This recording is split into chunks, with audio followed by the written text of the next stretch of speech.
The nurse refused the mafia boss's spoiled son. What happened next shocked the whole hospital. Why would a nurse refuse the mafia boss's spoiled son? And what could possibly happen next that would shock an entire hospital? Hello, everyone, and welcome back to the channel. If you enjoy emotional stories filled with unforgettable characters, meaningful choices, and powerful twists, be sure to subscribe and turn on notifications so you never miss a new story. Thank you for being here and for your continued support, which helps this community grow every day. Before we begin, let us know in the comments. Do you believe doing the right thing is worth the risk when powerful people are involved? Now, settle in, relax, and let us step into the very first moment when one courageous decision changed everything. The moment you trade your principles for someone's last name, you stop deserving the uniform you wear. The emergency department at St. Gabriel Medical Center never cared whether the sun had risen or disappeared behind the Chicago skyline. Pain arrived without appointments. Fear ignored schedules. My 12-hour shift had already stretched into 14 when the ambulance bay doors slid open once again, bringing another patient whose condition demanded immediate attention. The waiting room overflowed with worried families, exhausted parents, and people quietly praying their names would be called soon. Every bed was occupied. Every monitor echoed another heartbeat. Every nurse moved with the silent understanding that someone always needed help first. I tightened my ponytail, adjusted my identification badge, and reviewed the triage chart one more time. My job was simple to describe but difficult to perform. Every patient would receive care based on medical urgency, not money, influence, or personal connections. That rule had protected lives long before I arrived, and I refused to become the person who ignored it. My father had spent 35 years as a firefighter before retiring.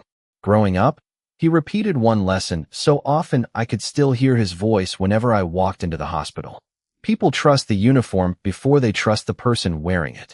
Never betray that trust. Those words followed me through nursing school, my first overnight shift, and every difficult decision afterward. They would follow me today as well. The automatic entrance doors opened again, but this time the atmosphere changed before anyone even spoke. Two well-dressed security personnel entered first, followed by a young man wearing an expensive designer jacket despite the warm spring afternoon. His confident stride suggested he had never waited in line for anything in his life. Several visitors quietly stepped aside without being asked.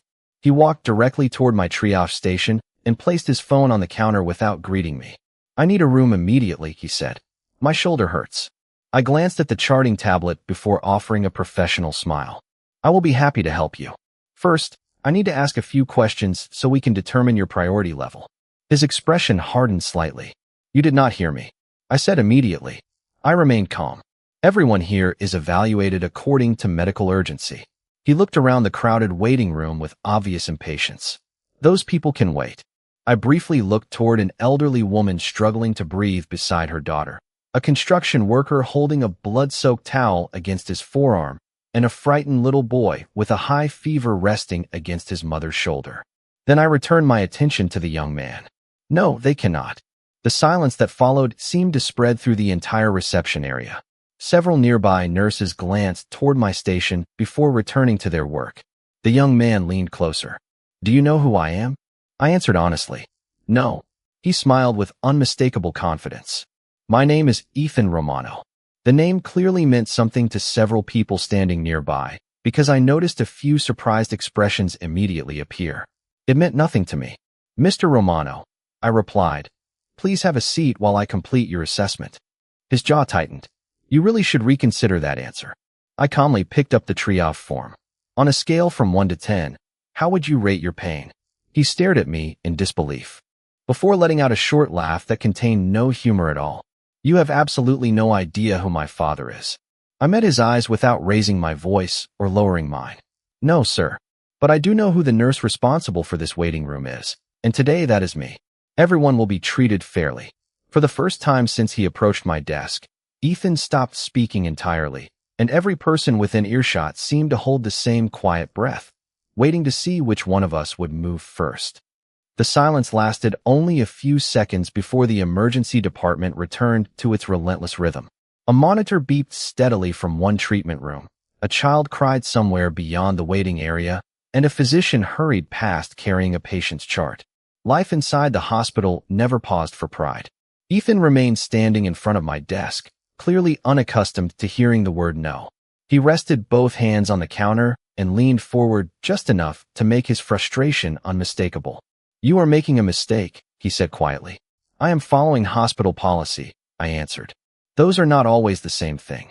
I calmly opened his electronic intake form. "Mr. Romano, I still need to complete your assessment. Once I have your vital signs and symptoms, I can determine where you belong in the triage queue." His jaw tightened. "Forget the assessment. Call whoever runs this hospital." Before I could answer, Dr. Michael Harris, the attending emergency physician, approached after noticing the growing tension. "Is everything all right here?" he asked.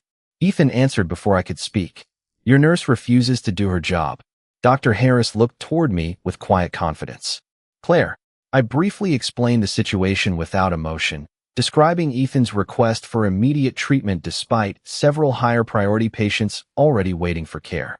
The physician nodded once before turning back toward Ethan. "Our triage nurse is following established medical protocol. Every patient is evaluated according to clinical urgency." Ethan stared at both of us in disbelief. "You are both serious?" "Completely," Dr. Harris replied.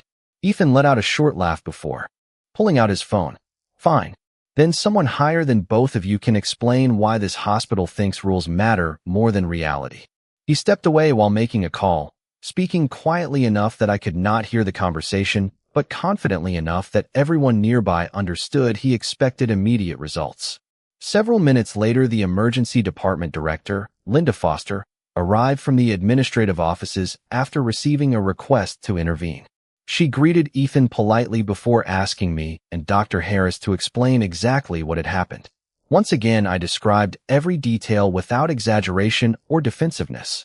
When I finished, Linda reviewed the electronic triage board showing patients currently waiting for treatment.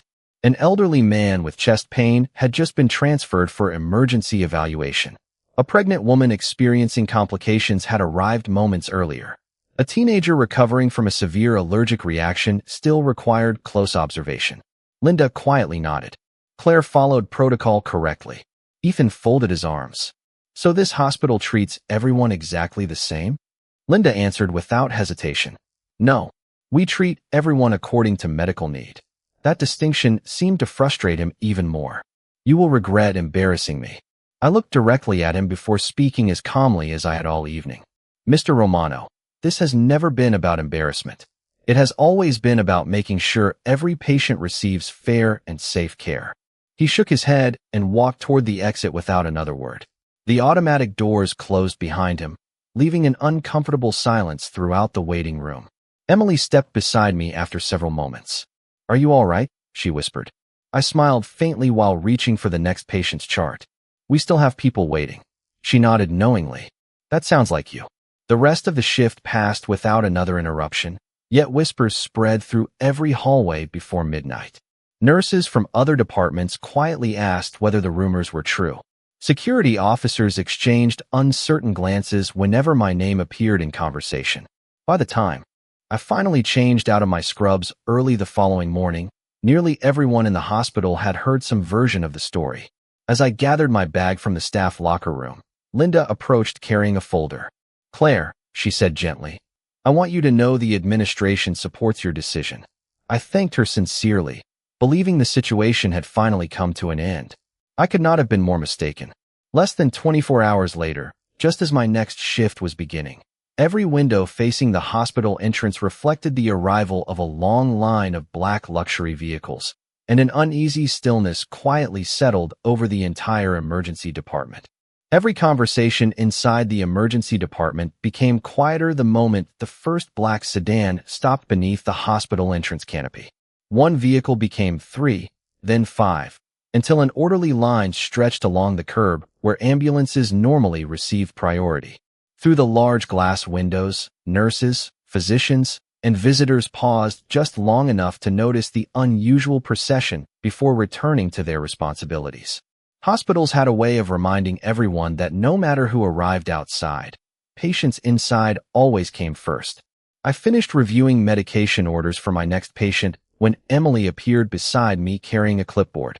They are saying someone very important just arrived, she whispered. I glanced toward the entrance before returning my attention to the electronic chart in front of me. Then I hope they brought an appointment.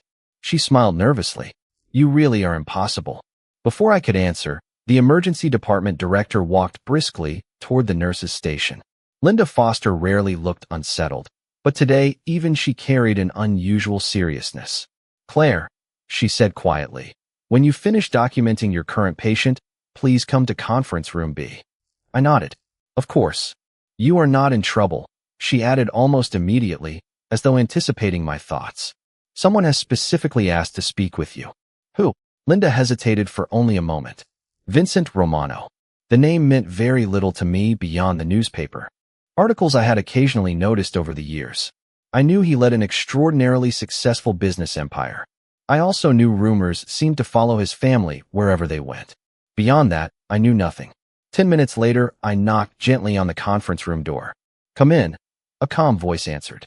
The room felt surprisingly ordinary. Sunlight filtered through partially open blinds onto a polished wooden table where a single cup of untouched coffee rested beside several neatly organized folders. Standing near the window was a tall man wearing a charcoal suit that appeared elegant without demanding attention.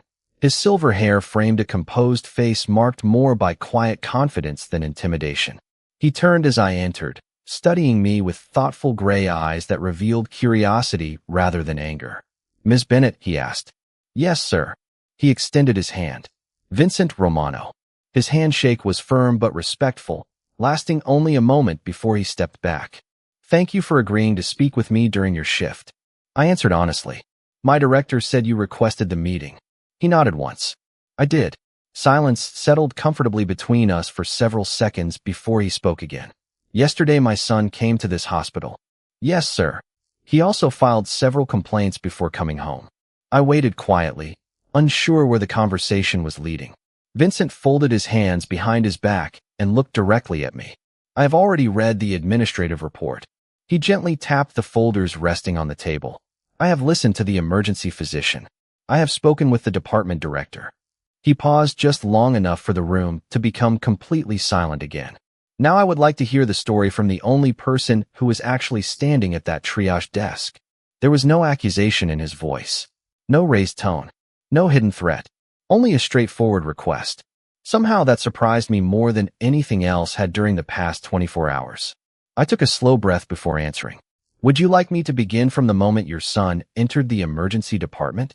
Vincent gave a small nod. Please begin wherever you believe the truth begins.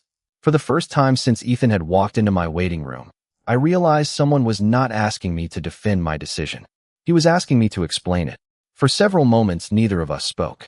The steady hum of the hospital ventilation system was the only sound inside the conference room as sunlight drifted slowly across the polished table. Vincent Romano never interrupted or glanced at his phone. He simply waited, giving me the same attention I gave every patient sitting across from my triage desk. I folded my hands together before beginning exactly where the story belonged. Your son arrived during one of the busiest shifts we have experienced this month, I said calmly. Every treatment room was occupied. We had multiple high-priority patients waiting for immediate care, including an elderly woman struggling to breathe, a pregnant patient with concerning symptoms, and several emergency cases already being evaluated. Vincent nodded once, signaling for me to continue. Mr. Romano asked to be taken directly into a treatment room because his shoulder hurt. I explained that every patient is evaluated according to medical urgency, not personal status. I paused briefly before adding, if another nurse had been sitting at that desk, I believe the answer should have been exactly the same. Vincent remained silent, his expression unchanged. There was no disappointment, no irritation, only careful attention. Did my son threaten you? He asked quietly. I considered the question before answering. He implied that refusing his request would have consequences for my job. Vincent lowered his eyes for a brief moment before looking back at me. Did that influence your decision? I almost smiled. No, sir. My responsibility was to protect every patient in that waiting room. If I had allowed one person to skip ahead without medical justification, someone with a more serious condition might have waited longer than they should have. He slowly nodded. That is what triage exists to prevent. I noticed genuine understanding in his voice rather than simple agreement. Exactly. Another moment of silence settled comfortably between us. Finally, Vincent asked a question I had not expected. Were you afraid? I answered honestly because nothing else seemed appropriate anymore. Not while I was working. He looked at me with quiet curiosity. And afterward, I let out a slow breath. Afterward, I wondered whether doing my job correctly would still be enough. Vincent rested one hand lightly against the back of a nearby chair before speaking again. It should always be enough. His words carried a quiet certainty that surprised me. Before I could respond, there was a gentle knock on the conference room door. Linda Foster stepped inside. Mr. Romano, Ethan has arrived. Vincent thanked her with a polite nod before asking, would you mind if Ms. Bennett remained for the rest of this conversation? Linda looked toward me. I gave a small, uncertain nod. I will stay if everyone is comfortable with that. Moments later, Ethan entered the room. The confidence he displayed the previous day seemed noticeably diminished after seeing both his father and the hospital director waiting for him. He glanced toward me only briefly before focusing on Vincent. Dad, this entire situation has been blown out of proportion. Vincent did not raise his voice. Sit down, Ethan. His son obeyed immediately. Vincent placed the administrative report beside the physician's statement before speaking with remarkable calm. I have read every document. I have listened to hospital leadership. I have now heard directly from the nurse responsible for your care. Ethan folded his arms. She embarrassed me in front of everyone. Vincent looked directly at him. Did she follow hospital policy? Ethan hesitated. That is not the point. Vincent repeated the question with the same quiet composure. Did she follow hospital policy? After several long seconds, Ethan finally answered. Yes. Vincent nodded once. Then she fulfilled her duty. The room became completely still. Even Linda seemed to hold her breath.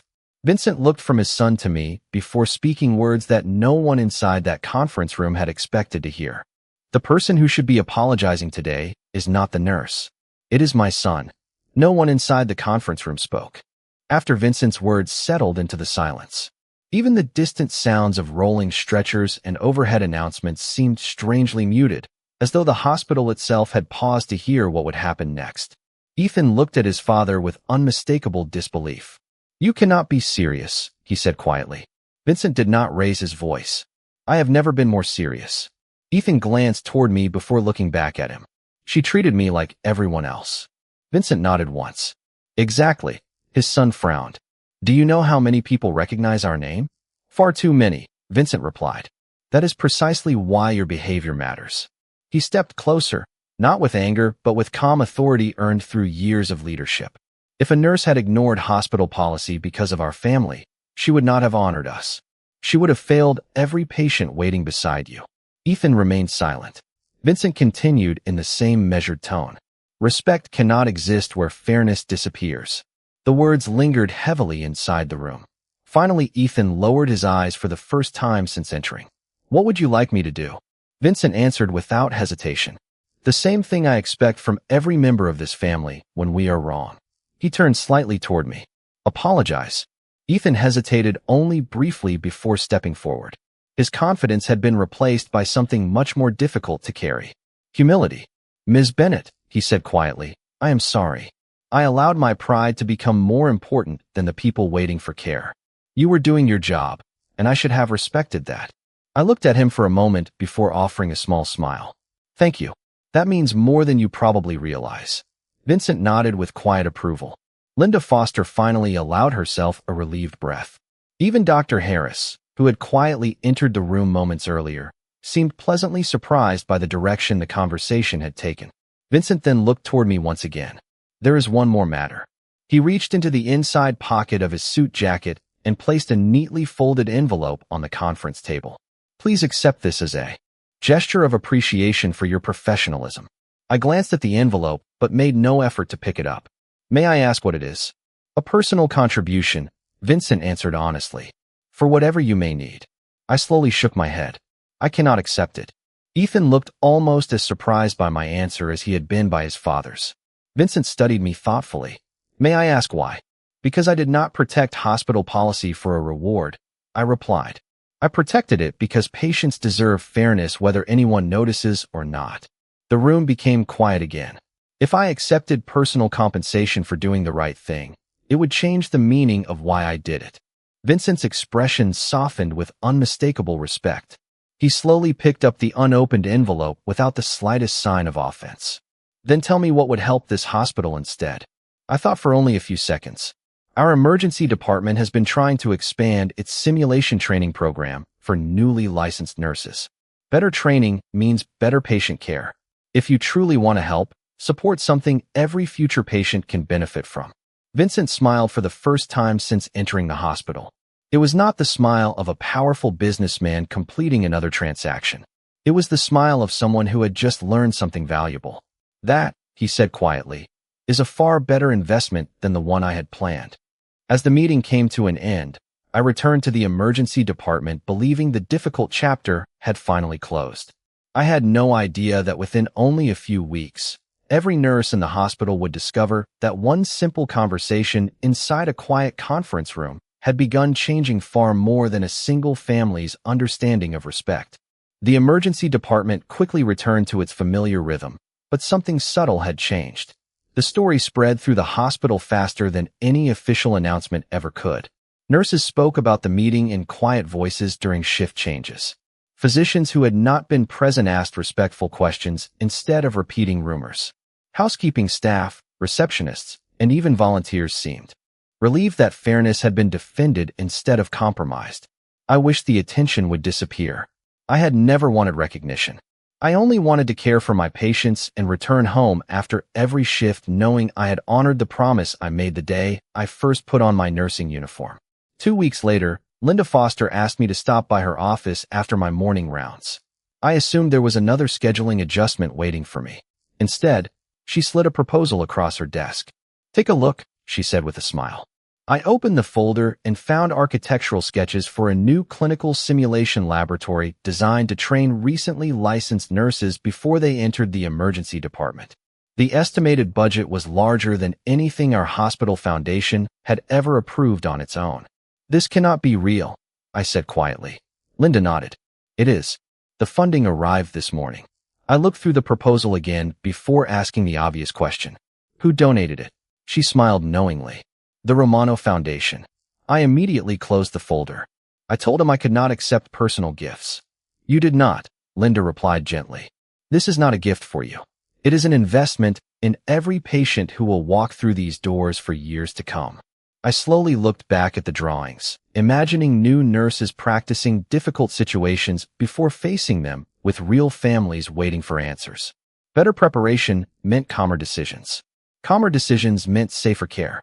Suddenly the project no longer felt connected to me at all. It belonged to the future. A few days later I happened to see Vincent again, not during a formal meeting, but quietly walking through the nearly completed construction area beside Linda. He noticed me and offered the same respectful nod he had given me in the conference room. "Ms. Bennett," he said, "I hope the project meets your expectations." I smiled politely. "It exceeds them." He looked around the unfinished space where electricians and contractors worked carefully between stacks of medical equipment. "Your suggestion forced me to reconsider something." I waited quietly. For many years I believed solving problems meant writing larger checks, he continued. "You reminded me that the best solutions often help people we will never meet." His words carried no desire for praise. They sounded more like a lesson he had been teaching himself. Before leaving, he added one final thought. "Power can build buildings. Principles determine what happens inside them." Those words remained with me long after he walked away. Meanwhile, Ethan began appearing at the hospital as well, but under very different circumstances than before. Instead of arriving with security personnel and impatient demands, he came wearing simple volunteer identification, helping transport discharged patients, delivering flowers donated by local businesses, and assisting hospital staff with community health fairs held on weekends. At first, many employees assumed the change was temporary. Some believed it was simply an effort to repair public perception. I was not interested in judging motives too quickly. Real change revealed itself through consistency rather than speeches. Week after week, Ethan continued showing up without asking anyone to notice. One afternoon, he carried several heavy boxes into the staff education center before smiling awkwardly. "I finally understand something," he admitted. Respect feels completely different when nobody is required to give it to you. I quietly nodded. That lesson usually takes people much longer to learn. He smiled in return before returning to work. And for the first time since our unusual introduction inside the emergency department, I saw not the entitled young man who had demanded special treatment, but someone honestly trying to become better than he had been before. Autumn arrived quietly, painting the trees outside St. Gabriel Medical Center in shades of amber and gold. Patients still filled the emergency department every day, and the pace remained as demanding as ever, yet something about the atmosphere felt lighter than it had only a few months earlier. The new clinical simulation center was nearly complete, and young nurses often stopped outside the glass walls to watch instructors preparing the equipment that would soon help them build confidence before caring for real patients. Every time I walked past the construction site, I felt grateful that one difficult decision had become an opportunity for countless people I would never even meet.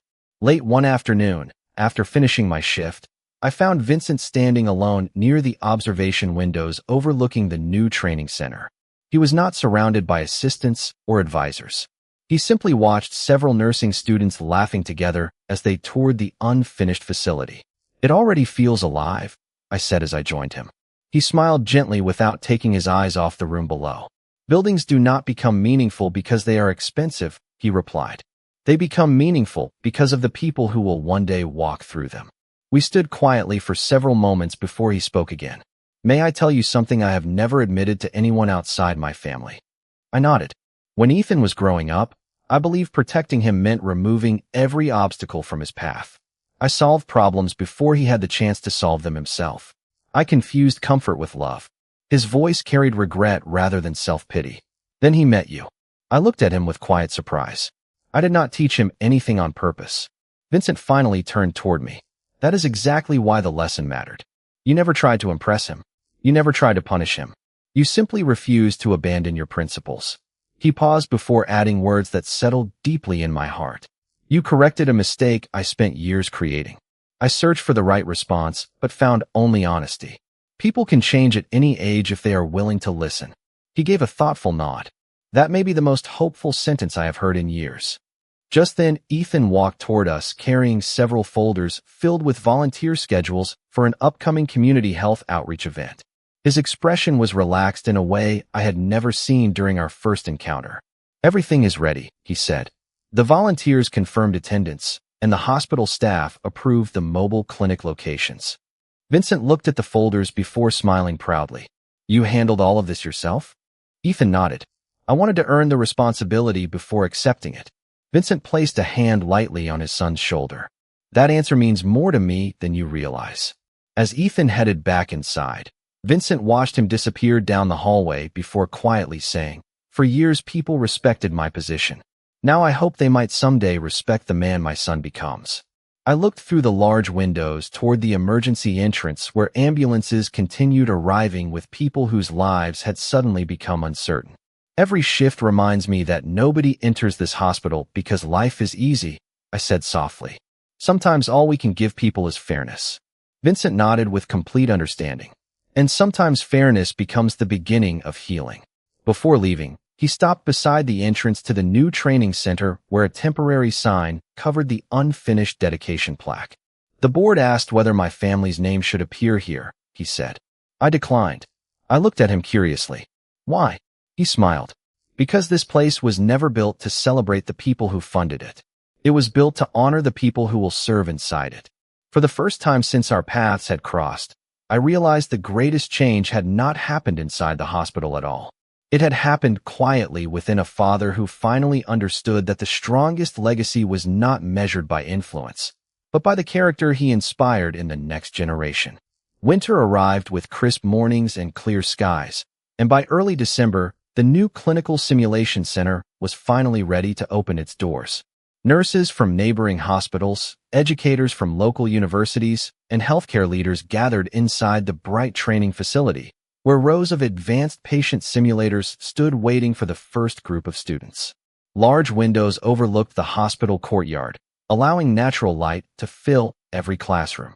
Walking through the center for the first time, I felt something difficult to describe. None of it belonged to me. Yet in some small way, I felt connected to every future lesson that would happen within those walls. Linda Foster greeted visitors near the entrance while Dr. Harris proudly introduced the instructors who would lead the new program. I quietly slipped toward the back of the audience, hoping to avoid unnecessary attention, but Linda noticed me almost immediately. "Claire," she called with a warm smile, "please come sit closer." I laughed softly and shook my head. "I am perfectly comfortable right here." She smiled knowingly, but did not insist. Moments later, Vincent and Ethan entered together without the entourage that had once surrounded them. They greeted hospital employees one by one, thanking maintenance workers, educators, and volunteers before taking seats beside everyone else instead of reserving the front row. That simple decision did not go unnoticed. It reflected the same quiet change I had witnessed over the past several months. As the ceremony began, Linda stepped to the podium. "Today we celebrate more than a new educational facility," she said. "We celebrate the belief that preparation saves lives, that teamwork strengthens communities, and that integrity deserves lasting investment." Applause filled the room before she invited several instructors to share their vision for the future. Then, unexpectedly, she called my name. I looked around in surprise before slowly walking toward the stage. "This center exists because one nurse reminded all of us that principles should never be negotiated," Linda said. I immediately shook my head. "Please," I answered quietly into the microphone. "This center exists because many people chose to place patience above recognition." I turned toward the audience where Vincent sat listening carefully. One conversation cannot build a facility. It takes countless people willing to believe in the same purpose. The audience applauded again, but I noticed Vincent remained seated, smiling with quiet approval rather than seeking acknowledgement for his contribution. After the ceremony concluded, guests toured the classrooms while students eagerly practiced their first emergency scenarios. Ethan approached me beside one of the training rooms where instructors demonstrated advanced patient assessment techniques. "I wanted to thank you," he said. "Sincerely. Not because of what happened months ago, but because you never treated me like I was beyond changing." I looked at him thoughtfully before answering. "Everyone deserves the chance to become a better version of themselves. The difficult part is choosing to accept it." He nodded slowly. "I finally understand why my father admired you from the very beginning." Before I could respond, Vincent joined us carrying 3 paper coffee cups from the hospital cafe. He handed one to Ethan, one to me, and kept the last for himself. "Today belongs to the nurses," he said with an easy smile. "I am simply grateful that my family had the opportunity to contribute." We stood together near the large windows overlooking the busy emergency entrance where ambulances continued arriving just as they always had. Nothing about the work inside the hospital had become easier. Patients still faced uncertainty every day. Nurses still carried impossible responsibilities with quiet determination. Yet looking around the new center, I realized something lasting had been created from one ordinary decision to follow the rules when it would have been far easier not to. Sometimes the smallest act of integrity grows into a legacy that reaches people whose names we will never know. 1 year passed more quickly than I expected. Seasons changed, new nurses joined the emergency department, and the simulation center became one of the most respected training programs in the state. Every week, I watched newly licensed nurses practice difficult situations before stepping into real patient rooms, and every time I saw them grow more confident, I quietly remembered the conversation that had unexpectedly changed so many lives.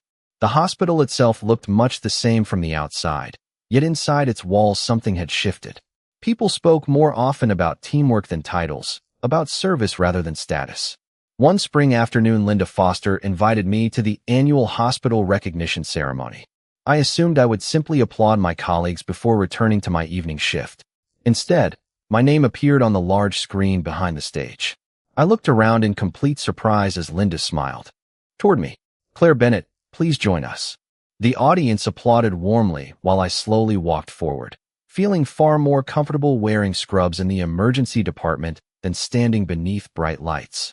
Linda presented a small crystal award before speaking into the microphone. This year's Excellence in Professional Integrity Award honors someone who reminded all of us that fairness is not a policy to remember only when it is convenient. It is the foundation of trust between every caregiver and every patient. I accepted the award with grateful hands before looking across the audience. Near the back of the room sat Vincent and Ethan, quietly dressed like every other guest. They had declined reserved seating and had arrived without attracting attention. Their presence alone reminded me how much had changed since our first meeting. I took a slow breath before speaking. I am deeply honored, but this recognition belongs to every nurse who chooses to follow the same principles every single day. We never know who will walk through the emergency department doors. We never know what family someone belongs to or what influence they may have outside these walls.